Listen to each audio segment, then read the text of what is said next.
चलिए दोस्तों, आज की इस वीडियो में हम जानेंगे कि आखिर टॉपर विद्यार्थी कैसे बोर्ड एग्जाम में कॉपी को लिखता है। जो टॉपर बनने वाला विद्यार्थी होता है आखिर वो कैसे कॉपी को लिखता है कि टॉपर बन जाता है, और आप भी कैसे बोर्ड एग्जाम में जाकर अपनी कॉपी को लिख सकते हैं, कैसे टॉपर बन सकते हैं, इसी के हम लोग चर्चा करेंगे। और आज की इस वीडियो में 20 में आपकी बात 18 से 20 बातें मैं आपको बताऊंगा, और ये 18 से 20 बातें यदि आप जान लेते हैं ना तो याद रखिएगा आपको टॉपर बनने से कोई रोक नहीं सकता है बाबू। इसलिए ध्यान से सारी बातों को समझिएगा और याद रखिए ये सारे बोर्ड के बच्चों के लिए अप्लाई होगी। ये बिहार से लेकर यूपी से लेकर झारखंड से लेकर एमपी से लेकर आरबीएसई राजस्थान से लेकर सारे बोर्ड के बच्चे इसको अप्लाई करेंगे, क्योंकि ये टॉपिक बहुत इंपॉर्टेंट है। टॉपर विद्यार्थी आखिर कॉपी कैसे लिखते हैं, चलिए स्टार्ट करते हैं। सबसे पहली बात, टॉपर विद्यार्थी जो होता है ना, जब एग्जाम देने जाते हैं ना तो कम से कम वो 2 या 2 से अधिक पेन यूज करते हैं। देखो जैसे मान लो 4 पेन यूज करो, 2 ब्लैक और 2 नीला, 2 ब्लैक 2 ब्लू, 2 ब्लैक ब्लू। होता क्या है कि ब्लैक से आप क्या करिए, हेडिंग मतलब कोई प्रश्न संख्या लिखिए, और नीला से आप आंसर लिखना शुरू कर दीजिए। तो जब भी एग्जाम में जाओ ना बाबू तो आपको पेन जो है ना कम से कम 2 से अधिक लेकर जाना है। क्या 2 से अधिक? और देखो आप रेड पेन नहीं यूज कर सकते एग्जाम में, आप रेड पेन छोड़ के सारे पेन यूज कर सकते हो। और सबसे अच्छा पेन माना जाता है एग्जाम के लिए, सबसे अच्छा पेन एग्जाम के लिए कौन सा माना जाता है, तो वो आपका होगा ब्लू और ब्लैक माना जाता है। ये दोनों आप पेन क्या कर सकते हैं, यूज कर सकते हैं एग्जाम में, इसके लिए कोई दिक्कत नहीं है। इसलिए जब भी आप एग्जाम में जाओ तो 2 या 2 से अधिक पेनों का यूज करें, लेकिन याद रखें नए पेनों का यूज नहीं करना है। आप 2 या 2 से अधिक पेन लेकर जाते हैं तो उन पेनों को आप पहले हैबिट बनाकर जाइए, मतलब कम से कम 10 पेज या 12 पेज या 5 पेज या 4 पेज लिख कर जाइए, ठीक है। ये पहली बात है। दूसरी बात है, नए पेन के प्रयोग से आपको बचना है। नए पेन क्या होता है कि सही से उग नहीं पाता, जिसकी वजह से आपका पूरा पेपर खराब हो जाता है। तो जब भी एग्जाम में जाओ तो नए पेनों के यूज करने से भैया आप बचे, क्योंकि वो आपकी राइटिंग को खराब कर देती है। तीसरी बात है, प्रश्न पेपर को ढंग से पढ़े। कई बार बच्चे क्या होता है, जब क्वेश्चन पेपर एग्जाम में मिलती है तो एकदम क्वेश्चन पेपर मिलते देरी नहीं कि आंसर लिखते देरी नहीं, कई बार गलती कर देते हैं। कई बार लिखना चाहिए कुछ, कई बार लिख देते हैं बच्चे कुछ। यहाँ सबसे बड़ी मिस्टेक होती है। आप किसी भी बोर्ड में एग्जाम देने जाओगे तो 15 मिनट पहले प्रश्न को पढ़ने के लिए टाइम मिलती है, तो आप 15 मिनट पूरा कॉन्सेंट्रेट होकर प्रश्नों को पढ़े, कौन क्या कह रही है सारी बातों को समझे। और चौथी बात है, पेपर को देखकर घबराए नहीं। कई बार बच्चे क्या होते हैं, क्वेश्चन पेपर को देखकर घबरा जाते हैं। अरे भैया आपको घबराना नहीं है, डरना नहीं है। ये प्रश्न हार्ड है, अरे हार्ड है तो उसको छोड़, जो सिंपल है उसको बनाओ। ऐसा नहीं, देखो आपके एग्जाम में जो क्वेश्चन पेपर सेट कर जाती है ना, उसमें से 90% से 95% क्वेश्चन सिंपल होते हैं, और मात्र 2 से 3-5% आपका प्रश्न हार्ड होता है। इससे ज्यादा एग्जाम में क्वेश्चन सेट नहीं किए जाते हैं, यानी 90 से 95% आपका क्वेश्चन सिंपल होता है। दिमाग लगाने की आवश्यकता होती है, घबराना नहीं है, थोड़ा सा दिमाग लगाओ। इसी कारण से तो मैं बोलता हूँ यार, पढ़ना है तो रटो नहीं, उसको समझो, क्योंकि एग्जाम में समझी हुई चीजें काम आती है। तो प्रश्न पेपर का आपको देखकर घबराना नहीं है। पांचवी बात है, कॉपी का प्रथम पेज सावधानी से भरे। कई बार बच्चे क्या करते हैं, प्रथम पेज समझते हैं, रोल नंबर, रोल कोड, ये सब बच्चे सही से भर ही नहीं पाते हैं। आपका सेंटर कोड या सेंटर नेम, ये सब सही से बच्चे नहीं भर पाते हैं, जिसके कारण से उनका रिजल्ट पेंडिंग में चला जाता है। तो जब भी जाओ, कॉपी का प्रथम पेज जो आती है, प्रथम पेज जो आपका एड्रेस फिलअप करना होता है, जहाँ पर roll number, roll code, centre code, centre name, ये सब जो आपको फिलअप करना होता है, ये सब सही से आप भरे, ठीक है।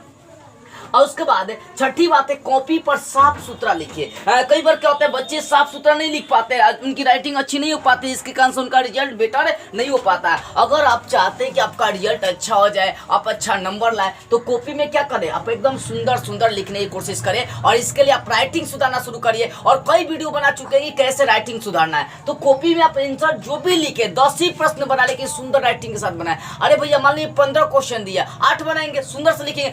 30 क्वेश्चन दिया, 30 न बना कम 20 बनाएंगे, लेकिन सुंदर से लिखेंगे। याद रखिएगा, सुंदरता ही इंप्रेशन बनाती है एग्जामिनर पर। अगर सुंदर सुंदर लिखे रहेंगे तो एग्जामिनर बोलेगा वाह क्या बात है, कितना अच्छा लिखा है, तो 5 से 10 नंबर अधिक भी देता है राइटिंग पर, ठीक है ना। आगे देखिए, 7वीं बात है, व्याकरण पर विशेष ध्यान दें। व्याकरण पर विशेष ध्यान देने का मतलब क्या होता है कि आपकी जो, मान लीजिए कि आपको सब पता था, सारी चीज सही सही लिख कर लाए, लेकिन फिर भी उसमें से 2-3 नंबर या 2 नंबर कट जाती है। इसके पीछे का रीजन होता है, आप या तो वहाँ कॉमा नहीं दियोगे, या फुल स्टॉप नहीं दियोगे, या पूर्ण विराम का चिन्ह नहीं प्रयोग करेंगे, मतलब चिन्हों को गलती कर देना, यही तो से 1-2 नंबर काट देता है। कई एग्जामिनर ये देखता है, और आप जहां पढ़ते हैं वहां पे इस सब चीज की अहमियत नहीं दी जाती है, चिन्हों को अहमियत नहीं दी जाती है, जिसके कारण से रिजल्ट आपकी कटौती हो जाती है। तो बाबू आप चिन्हों पर भी फोकस करें। आप जिन प्रश्नों का आंसर लिख रहे हैं, देखिए कि कैसे कैसे वहां पर पूर्ण विराम, कैसे कॉमा, कैसे फुल स्टॉप, कैसे क्या क्या दिया। इन सारी चीजों को आपको फोकस करना है, तभी जाकर आप पूरा का पूरा नंबर उठा सकते हैं। क्योंकि मैं बोल रहा हूँ टॉपर विद्यार्थी कॉपी कैसे लिखता है, टॉपर की बात करेंगे ना तो ये टॉपर की ही बात हो रही है। एक एक बातों बातों को ध्यान रखना पड़ता है, तो चिन्हों पर भी आप फोकस करें।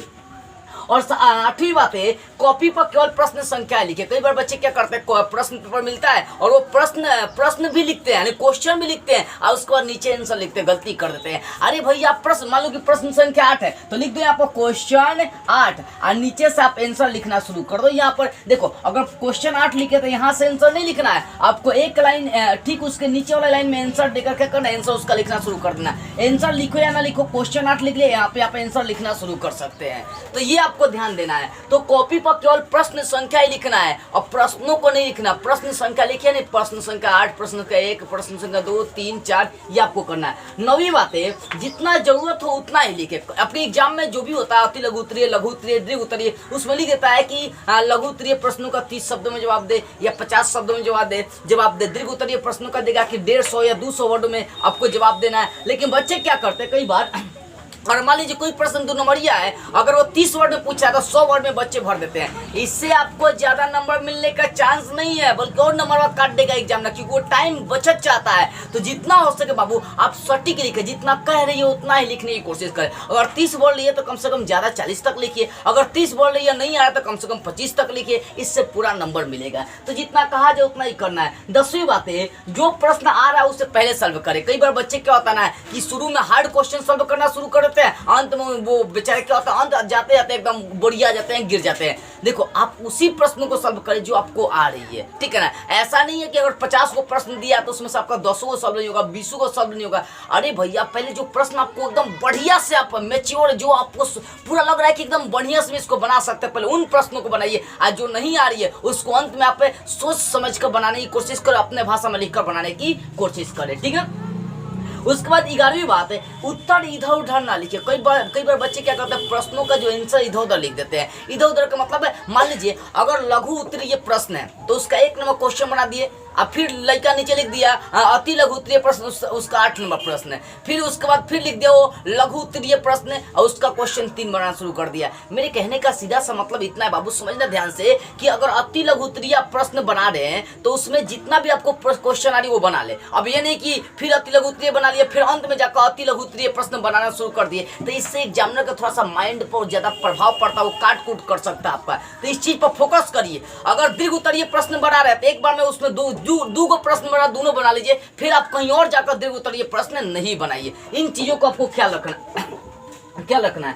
अब 12 नंबर है, सभी प्रश्नों का उत्तर लिखने की कोशिश करो। और एग्जाम में जाओ बाबू, क्योंकि टॉपर की तैयारी करना है ना, टॉपर बनना है, तो कोशिश करो कि सारे प्रश्नों का आंसर लाइन बाय लाइन दे सके, सारे प्रश्नों का जवाब देने की कोशिश करें, ठीक है। उसके बाद 13वीं बात है, उत्तरों के बीच लाइन गैप करें। जैसे मान लो कि ये क्वेश्चन 8 लिख दिए तो हमें क्या करनी चाहिए, उत्तर के बीच लाइन गैप करनी चाहिए। ये क्वेश्चन 8 है, ठीक है ना, ये क्वेश्चन 8 है तो इसमें हमें आंसर नहीं लिखना है, हम इसके ठीक नीचे वाला लाइन में आंसर लिखेंगे, तो वो लाइन छोड़कर ठीक आंसर लिखेंगे। आपको यही करना है कि उत्तर के बीच लाइन गैप करना है। क्या करना है, उत्तरों के बीच लाइन गैप करके लिखना है, क्वेश्चन नंबर देना है और उसके ठीक नीचे वाला लाइन से लिखें तो ठीक नीचे वाला लाइन छोड़कर उसके नीचे वाला लाइन से आप लिख सकते हैं। फिर ये 14 नंबर बात है कि महत्वपूर्ण शब्दों को अंडरलाइन करें। अच्छा मान लीजिए कोई आप आंसर, किसी प्रश्न का आंसर दे रहे हैं और उसमें मान लो कोई कविता आ गया, चाहे कोई दोहा आ गया जो बहुत इंपॉर्टेंट लग रहा है, तो उसको आप क्या करिए, अंडरलाइन कर दीजिए। इससे एग्जामिनर का डायरेक्ट फोकस जाता है, ओ ये इंपॉर्टेंट चीज है, ये लिख दिया, डायरेक्ट अंडरलाइन कर दीजिएगा ना, तो एग्जामिनर पर ज्यादा एकदम सीधा डायरेक्ट वहीं पर पढ़ा जाता है और वो आपको नंबर जो है ना बिना पढ़े देता है। तो जो आपको लग रहा है कि इंपॉर्टेंट बात मैं लिखा हूं तो उसको अंडरलाइन कर देना है।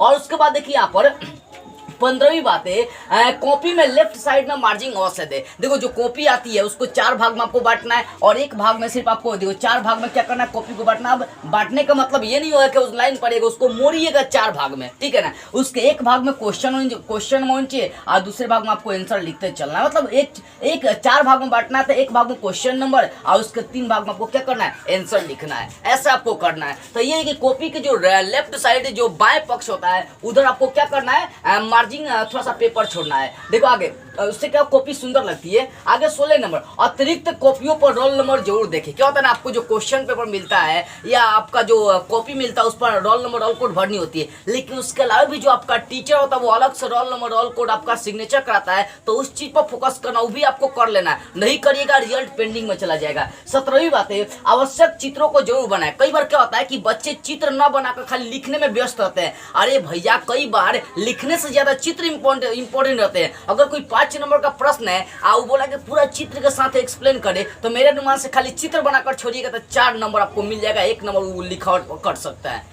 तो चित्र सबसे इंपॉर्टेंट चीज होती है, इसलिए चित्रों पर फोकस करें। जहां चित्र बनाने की आवश्यकता वहां पर चित्र बनाए। और 18 नंबर है पेपर शांति से लिखे। जब भी एग्जाम में जाओ तो बच्चे घबरा जाते हैं, डर जाते हैं। नहीं भैया, आप डर क्यों रहे? कुछ किए हैं, चोरी किए, बलात्कार किए, किसी का हत्या किए, मर्डर किए हैं, किसी को जान से मारे, किसी को फांसी पर लटकाए, या कुछ किए हैं क्या? कुछ नहीं। हम एग्जाम देने आए, डरेंगे क्यों? शांति से लिखेंगे, घबरा कर नहीं लिखेंगे, बढ़िया से लिखना, कॉन्सेंट्रेट होकर लिखना है, तभी एग्जाम में आप अच्छा नंबर ला पाएंगे। तो बाबू ये 18 जो बातें ना एक टॉपर विद्यार्थी में होनी चाहिए। और आप भी आज से ये सुधार करना शुरू करिए, क्योंकि कई बच्चे बोले सर मैं टॉपर बनने की तैयारी कर रहा हूँ। अरे भैया, जब तक ये 18 बातें आपके अंदर नहीं आएगी ना, टॉपर नहीं बन पाएंगे। इसलिए टॉपर विद्यार्थी को इन 18 बातों पर फोकस करनी चाहिए। पहले कलम जब भी लेकर जाओ 2 से अधिक लेकर जाओ, ब्लू और ब्लैक लेकर जा सकते हो। नए पेन का प्रयोग नहीं करना है। आप प्रश्न पेपर को ढंग से पढ़ना है। पेपर को देखकर घबराना नहीं है। कॉपी का प्रथम पेज सावधानी से लिखना है। कॉपी को साफ सुथरा लिखना है। व्याकरण पर विशेष ध्यान देना। कॉपी पर केवल प्रश्न संख्या लिखना है, जितना जरूरत होगा उतना ही लिखना है। जो प्रश्न आ रहा है पहले उसको सॉल्व करेंगे, आंसर इधर उधर नहीं लिखना है। सभी प्रश्नों का उत्तर लिखने की कोशिश करना है। उत्तर के बीच में लाइन गैप करना, महत्वपूर्ण शब्दों को अंडरलाइन करना है। कॉपी में लेफ्ट साइड में मार्जिंग और से देना है। अतिरिक्त कॉपियों को रोल नंबर में भरना होता है। आवश्यक चित्र को बनाना होता है। पेपर को शांति से लिखना होता है।